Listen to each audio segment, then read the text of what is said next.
Meeting এর পর যেটা আব্দুল মান্নান এবং অধীর চৌধুরী জানিয়েছেন কি রাহুল গান্ধী খুবই কড়া একটা অবস্থান নিয়েছেন, যেভাবে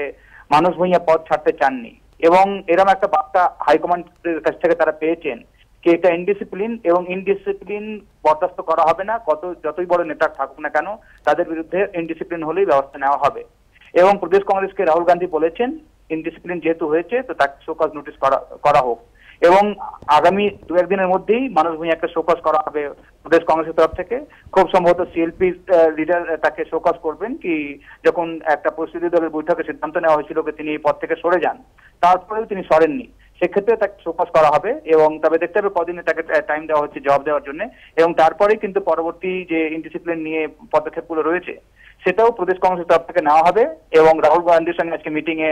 প্রদেশের ইনচার্জ সিপি যোশীও ছিলেন এবং আলোচনার মধ্যে বারবারই একই প্রসঙ্গ উঠে এসছে কি এটা এক ধরনের ইনডিসিপ্লিন। যখন হাইকমান্ড সিদ্ধান্ত নিয়েছিল কি এই পদটি বামেদেরকে ছেড়ে দেওয়া হবে তখন কেন মানস ভূঁইয়া এই পদে রয়েছেন এবং মানস ভূঁইয়া যে বারবার বলছেন কি এটা হাইকমান্ডের সিদ্ধান্ত না, তাদের উপর চাপিয়ে দিচ্ছেন অধীর এবং মান্নানরা। সেক্ষেত্রে অধীর চৌধুরী আজকে বলেছেন কি মানস ভূঁইয়া তো দিল্লিতে বারবার আসেন, 10 জনপদেও তার জানাশোনা রয়েছে, তিনি রাহুল গান্ধীর কাছে চিঠি লিখেছেন, তিনি এখান থেকে জেনে নিতে পারতেন, কিন্তু এটা পুরোপুরি জলঘোলা করেছেন তিনি সেখানে এবং হাইকমান্ডের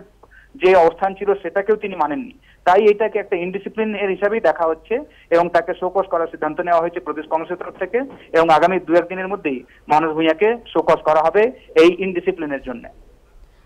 অর্থাৎ বিজেন্দ্র, যা এই বৈঠক হয়েছে আজকে রাহুল গান্ধীর সঙ্গে আব্দুল মান্নানের এবং অধীর চৌধুরীদের, তার মানে একটা শোকজের বিষয় উঠে আসছে, মানস ভূঁইয়াকে শোকজ করা হয়েছে,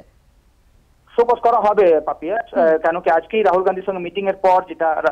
আব্দুল মান্নান বা অধীর চৌধুরী জানালেন আমাদেরকে কি যে অবস্থান নিয়েছেন মানস ভূঁইয়া সেটা হাইকমান্ডের অবমাননা, হাইকমান্ডের সিদ্ধান্তকে না মানা, সেক্ষেত্রে এটা এক ধরনের ইনডিসিপ্লিন। এবং রাহুল গান্ধী পুরো ঘটনাক্রম যা যা হয়েছিল সেসব আব্দুল মান্নান এবং অধীর চৌধুরী থেকে শোনেন এবং শোনার পর তিনি বলেন কি যা হয়েছে এটা একটা বিশৃঙ্খলা, একটা ইনডিসিপ্লিন এবং ইনডিসিপ্লিন সব নেতাদেরকে যদি হয় সেক্ষেত্রে তাদের বিরুদ্ধে ব্যবস্থা নেওয়া হবে, ছোট নেতা হোক বা বড় নেতা হোক, ছোট দল হতে পারে কোনো রাজ্যের, সেক্ষেত্রে একই অবস্থান রয়েছে এবং এটাকেও একটা ইনডিসিপ্লিন হিসাবে দেখছে কংগ্রেসের শীর্ষ নেতৃত্ব বা হাইকমান্ড এবং তাই নির্দেশ দেওয়া হয়েছে প্রদেশ কংগ্রেসকে ব্যবস্থা নেওয়ার জন্য এবং আগামী দু একদিনের মধ্যে শোকজ নোটিশ দেওয়া হবে মানস ভূঁইয়াকে এবং তার জবাব পাওয়ার পর পরবর্তী পদক্ষেপ নেওয়া হবে।